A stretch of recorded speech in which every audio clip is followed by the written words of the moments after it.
Me too, David said. No yelling, screaming, or playing in the mud. David woke up early, jumped out of bed as fast as he could on the day of the wedding. He brushed his teeth and washed his face and even combed his hair. He was so glad the day was finally here. Daddy helped David get dressed in his tuxedo and tie his shiny shoes. Hurry up, we don't want to be late. Sarah and Andrew wanted to have lots of photos to remember the big day. David spotted a small pond with lots of frogs hopping around. One of the frogs, a big one, hopped towards Sophie's basket. There's another bee. There's the frog. Do you see the frogs? Yeah. Then David heard Daddy say it was time to walk down the aisle. All of a sudden, David heard Sarah shouting. Somebody do something. There's a frog in the church, and he's starting to jump down the aisle.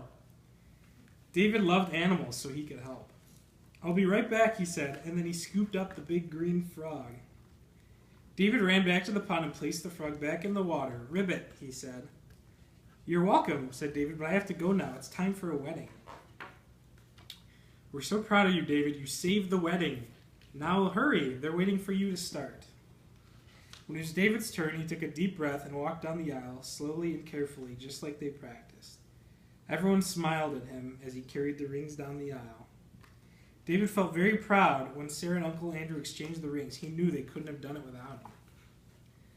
After the ceremony, it was the time for the big party to celebrate the wedding.